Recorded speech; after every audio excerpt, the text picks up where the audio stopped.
نظر بد اور جادو کی حقیقت دین نے کیا بتائی ہے، ذرا ایکسپلین کر دیں۔ بسم اللہ الرحمن الرحیم، رب اشرح لی صدری ویسر لی امری واحلل عقدۃ من لسانی یفقہوا قولی، رب زدنی علما رب زدنی علما رب زدنی علما۔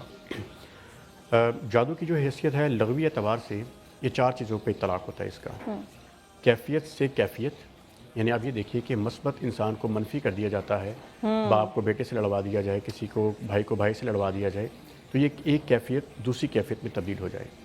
دوسری چیز ہے ماہیت اور حقیقت کو دوسری ماہیت اور حقیقت میں تبدیل کر دینا۔ جیسے آپ دیکھتے ہیں کہ انسان کو گدھا بنا دیا، بندر بنا دیا، لیکن وہ ٹرکس ہوتی ہیں۔ اس کے اوپر ہم آگے چل کے بات کریں گے کہ وہ ایک نظر کا دھوکہ جس طریقے سے آپ دیکھتے ہیں، وہ تو باہر کے ممالک میں آپ پیسے دے ان سے ٹرکس خرید سکتے ہیں، لیکن یہ ہوتا نہیں ہے، وہ نظر کا دھوکہ ہوتا ہے۔ جی، تیسری چیز ایکچولی نظر بندی ہوتی ہے، اور اس کے اندر یہ ہوتا ہے کہ جو ہوتا ہے نا دکھایا کچھ اور جا رہا ہوتا ہے۔ اس کی ایک مثال حضرت موسیٰ علیہ السلام کا واقعہ ہے، فرعون کے دربار کا، کہ جب کاہنان نے اپنی لاٹھیاں پھینکی تو وہ سانپ بن گئے۔ حضرت موسیٰ علیہ السلام نے عصا پھینکا، اژدہے نے وہ کھا لیے۔ تو اس میں فرق کیا تھا؟ جو کاہنان نے کام کیا وہ جادو تھا، اور اس کے مقابل جب موسیٰ علیہ السلام نبی جو ہوتا ہے اس کا معجزہ ہوتا ہے۔ اور جو آخری چیز ہوتی ہے وہ شرعی اعتبار سے سب سے زیادہ ضروری ہوتی ہے کہ وہ ہے شیطان کے ساتھ جو تقرب کر کے نا، شیطان کے ساتھ غلط عملیات میں جا کر لوگوں کو انٹینشنلی نقصان پہنچانا۔ یہ اس پہ ہم ڈیٹیل بات کریں گے، لیکن یہ شرعی حیثیت ہے، شریعت کے اندر یہ ہے، اس کے اوپر ہم ڈیٹیل میں بات کریں گے۔ تو لغوی اعتبار سے چار، اور ایکچولی شرعی اعتبار سے یہ ہے کہ جس میں ہم نے کچھ لوگ جو انکاری ہے کہ جادو نہیں ہوتا یا شاید نظر بد کی کوئی حقیقت نہیں، ایسا نہیں ہے، ہمارے دین نے بتایا ہے۔ اور اس سے گفتگو کا سلسلہ آگے بڑھاتے ہیں۔ حافظ صاحب آپ کو شامل گفتگو کر لیں، اس پہ ایک رہنمائی کیجیے گا کہ ہوتا یہ ہے کہ ہمیں یہ بتایا گیا کہ جو بھی شخص جادو کرتا ہے وہ ایمان سے خارج ہو جاتا ہے۔ تو سب سے پہلے تو یہ کانسیپٹ کہ اگر آپ کسی اور سے مدد لینے جا رہے ہیں، اٹ مینس کہ آپ نے اللہ تعالیٰ کی پاور کے اوپر کسی اور کو فوقیت دے دی ہے۔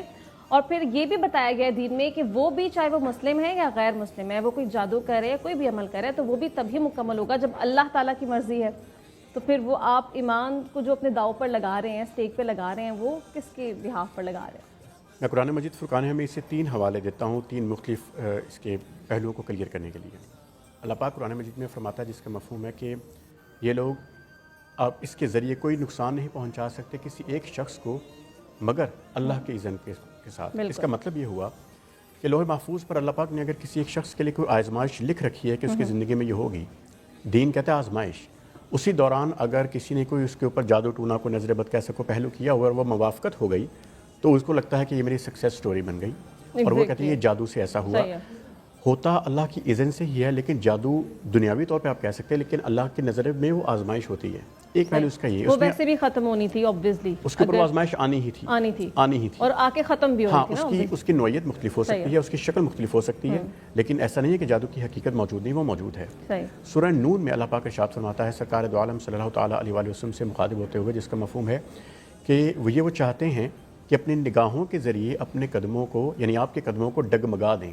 یہ واقعہ کیا ہے، اس کو ذرا انڈرسٹینڈ کیجیے۔ جو آپ بات کہتے ہیں نا ہپنوٹائز کرنے کی، ایک مخصوص طبقہ ایسا ہے کہ رات کے پہر میں وہ جاگتے ہیں، اجلے ہوئے کپڑے پہنتے ہیں، اور اس کے بعد جائے نماز پہ بیٹھ جاتے ہیں اور ایک دائرہ لگا کر اس کے اندر ایک نقطہ لگاتے ہیں اور اس کو مسلسل دیکھتے رہتے ہیں۔ اپنی نگاہ کے اس کے اوپر نقطے کے اوپر مرکوز رکھتے ہیں، اور اس کے بعد وہ کسی شخص کی آنکھوں میں جب آنکھیں ڈال کر اس کو مسلسل دیکھتے ہیں تو مرعوب کر لیتے ہیں۔ تو وہ کیا کہتے ہیں، کوشش کرتے ہیں کہ اس کے خیالات کو ڈگمگانے کی۔ یہ اس کانسیپٹ کو آگے لے کے چلنے کی بات ہے۔ اور تیسری چیز سورہ فلق میں جب اللہ پاک کہتا ہے کہ وَمِن شَرِّ حاسد اذا حسد، کہ جب حسد کرنے والا حسد کرے، تو بتانے کا مقصد یہ ہے کہ قرآن مجید فرقان حمید کی دلائل بہت واضح ہیں۔ اللہ نے انسان کو اتنی پاور نہیں دی ہے، غیب کا علم صرف اللہ پاک اور رسول اللہ صلی اللہ تعالیٰ علیہ وآلہ وسلم کے پاس ہے۔ جیسے کہ ابھی حافظ صاحب نے فرمایا تھا کہ کسی کے پاس یہ علم نہیں ہے کہ میں یہ کر دوں گا۔ کرتے کیا ہیں وہ، صرف سائیکولوجیکلی ایک ایفیکٹ ہوتا ہے کہ جی آپ کے ددیال میں سے ایک بندہ یا ایک بندی جس کا قد چھوٹا ہے، اس کا نام اس سے شروع ہوتا ہے، اس نے آپ کے اوپر جادو کیا ہے، جبکہ اس کے پاس علم نہیں ہوتا۔ سرکار دو عالم صلی اللہ تعالیٰ علیہ وآلہ وسلم کے حدیث مبارکہ ہے کہ ابن عباس رضی اللہ تعالیٰ عنہ سے مروی ہے، آپ نے فرمایا اے ابن عباس، دنیا میں کوئی جتنا بھی نفع چاہے اس سے زیادہ نفع نہیں دے سکتا جو اللہ نے تمہارے لیے لکھ رکھا ہو، اور کوئی کتنا ہی نقصان چاہے وہ نقصان اتنا نہیں کر سکتا جتنا اللہ نے تمہارے نصیب میں لکھا ہو۔ تو یہ ہمارے ایمان کی بات ہے۔ اور جو آپ نے بھی سوال میں پوچھا کہ کیا لوگ جو ہے اس طرف چل پڑتے ہیں، جب ایک غیر اللہ کے پاس اب چلے گئے، کہتے ہیں آج کے دور میں ہم دیکھتے ہیں عاملین کی بہت زیادہ ایک دیواروں کے اوپر بھی ہم چوکنگ تک دیکھتے ہیں۔ وہ کیا ہوتا ہے کہ جی ایک ہندو ہے یا کسی سکھ مذہب کا یا دوسرے مذاہب کے لوگ ہیں، کوئی کرسچن ہے، اس کا عمل ہے، تو سب سے پہلے تو آپ نے اپنا یہ مان لیا نا کہ اللہ سے اوپر نعوذ باللہ کسی اور دین کے بندے سے میں رہنمائی لینے کے لیے جا رہا ہوں یا جا رہی ہوں تو آپ ایمان سے خارج ہو جاتے ہیں. ٹھیک ہے, کہ آپ ایکسپیکٹ کریں کہ اللہ کے علاوہ کوئی اور شخص یا کوئی بھی طاقت آپ کی مدد کر سکتی ہے. جب آپ نے اطلاع کو یقین کا درجہ دیا اور اس کے بعد عمل کرنے کی صورت میں چلے گئے تو اس کے بعد آپ نے نفی کر دی اپنے دین کی, تو اس کے بعد جو جادو کرتا ہے وہ تو ویسے ہی دین ایمان سے خارج ہے. اور جب آپ اپنے اس چیز کو مان لیتے ہیں اور تسلیم کر لیتے ہیں کہ یہ شخص میرا مسئلہ حل کر سکتا ہے یا کر سکتی ہے وہ خاتون جس کا تعلق اسلام سے نہیں ہے, جس کو اسلام خارج کر چکا, تو آپ اسلام میں کیسے رہ گئے؟ جادو کیا ہوا ہو. جی آپ کو آواز آ رہی ہے؟ جی مجھے آواز آ رہی ہے. السلام علیکم. وعلیکم السلام. آواز آ رہی ہے آپ کو؟ جی بالکل ٹھیک آواز آ رہی ہے. کون بات کر رہے ہیں, کہاں سے؟ میں ارشد بات کر رہا ہوں اپٹیواد سے. جی یاسر, کیا پوچھیں گے؟ جی اگر کسی مرد یا عورت پہ تعویذ یا جادو کیا ہوا ہو تو کیسے پتہ چلے گا؟ اچھا, یہ جادو کیا ہو تو کیسے پتہ چلے گا, کیا سمٹمز ہوں گے؟ آپ سب سوال ان کا یہ ہے. اس کا پہلے بھی جواب دیا کہ ایک تو اس کی جو باڈی ہے, ظاہری باڈی, وہ لاغر و بیمار ہو جاتی ہے. لیکن اس ضمن میں ایک بات میں ضرور کہنا چاہتا ہوں کہ بہت ساری چیزیں ایسی ہیں جو توہم پرستی میں بھی چلی جاتی ہیں. ان چیزوں سے تھوڑا سا اوائڈ کرنا چاہیے. جس طرح ہمارے ہاں بہت ساری خواتین کا ہوتا ہے کہ چاند گرہن یا سورج گرہن آ گیا تو جو خاص طور پہ پریگننٹ خواتین ہیں وہ باہر نہیں جائیں گی, وہ لوہے کو ہاتھ نہیں لگائیں گی. ٹھیک ہے, تو وہ اس قسم کی چیزوں سے, اگر کالی بلی راستہ کاٹ گئی ہے, کینچی گھر کے اندر نہیں چلنی چاہیے, اس سے بدشگونی ہوتی ہے. پھر جو ٹیلر حضرات ہیں یا جو باربرز ہیں جو وہاں پہ تو 24 گھنٹے کینچی چلتی ہے, تو جو اس کی باڈی کے اوپر اثرات ہیں وہ تو بہت واضح ہیں کہ آپ کے جسم, اور جیسے میں نے پہلے بھی اس سوال کا جواب دیا تھا کہ آپ کے ویکنس کے علاوہ آپ اندر سے ڈپریشن کا شکار ہونا شروع ہو جاتی ہیں. ایسی بیماری خود کو, ہم وہ پڑھتے ہیں نا کہ a man who was a hospital, اس کو لگنا شروع ہو جاتا ہے جیسے ہر بیماری مجھے ہی ہے. بالکل ٹھیک ہے, تو وہ ذہنی طور پر انسان بہت کمزور فیل کرنا شروع کر دیتا ہے. ایسے موقع پہ جا کے اس کا بہت آسان تدارک ہے, اللہ پاک سے اپنا تعلق مضبوط کیجیے. آپ جب بھی نماز کے قریب ہو جاتے ہیں, قرآن مجید فرقان حمید کو زیادہ پڑھنا شروع کرتے ہیں, اور خاص طور پر جو سورہ فلق اور سورہ ناس ہے, جب آپ اس کو زیادہ پڑھنا شروع کرتے ہیں, اس لیے کہا بھی جاتا ہے, علماء کرام فرماتے ہیں کہ آپ کو ہر نماز کے بعد کم از کم ایک بار سورہ فاتحہ اور سورہ فلق اور سورہ ناس کو ضرور پڑھ لینا چاہیے. بالکل ضروری ہے. اچھا حافظ صاحب, وقت کی کمی کا سامنا, جلدی سے یہ بھی بتا دیں کہ جو لوگ اس چیز کا شکار ہو جاتے ہیں اور پھر مارکیٹ میں ہم دیکھتے ہیں کہ ایک پورا نیٹ ورک چل رہا ہے جو کہ عامل بیٹھے ہیں اور وہ بتاتے ہیں ہم آپ کے مسائل حل کریں گے اور محبوب آپ کے قدموں میں, اینڈ پتہ نہیں کیا کیا خرافات ہوتی ہیں, تو وہ خواتین کیسے بچاؤ کر سکتی ہیں ان چیزوں سے؟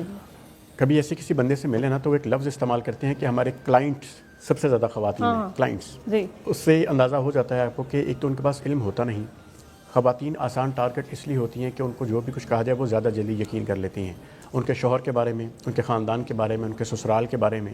پھر جب وہ اس کا حل پوچھنا چاہتی ہیں ان سے تو وہ ایسی باتیں کہتے ہیں کہ جو وہ خاتون کر نہیں پاتی. مثال کے طور پر وہ آپ سے کہیں گے کہ الو کا ناخن اس میں چاہیے, آپ کو 12:30 بجے رات کو جا کے کالی مرغی یا کالا مرغا قبرستان کے اندر چھوڑ کے جانا ہوگا, ایک پتلے کے اندر سوئیاں ڈال کر قبر میں دفن کرنا ہوگا. اس قسم کی باتیں پاسبل ہی نہیں ہے نا. ایگزیکٹلی. یا پھر وہ کہیں گے کڑیا دیں گے کہ اس کو آپ نے جلانا ہے قبرستان کے بیچوں بیچ. تو جب آپ وہ دیکھتے ہیں کہ ایکسپریشنز, کیونکہ ایکسپریشنز کی گیم ہے, سائیکولوجیکل وہ کھیلتے ہیں, اگر آپ یہ نہیں کر سکتے تو اس کا ہدیہ 15 سے 20 ہزار ہے, وہ ہمارا بندہ خود چلا کاٹ کے وہاں پہ کرائے گا, وہ کیش دے دیں تو وہ کیش دے ٹرانزیکشن پھر کیش پہ چلے. ایگزیکٹلی. تو یہ اس معاشرے کو بچانے کا بڑا ضروری ہے کہ اس قسم کا کوئی بھی بندہ دیکھیں جو اللہ کے لیے آپ کو کوئی بھی وظیفہ دے گا یا اللہ کا نام پڑھنے کے لیے دے گا, وہ آپ سے ایسا کوئی تقاضا نہیں کرتا.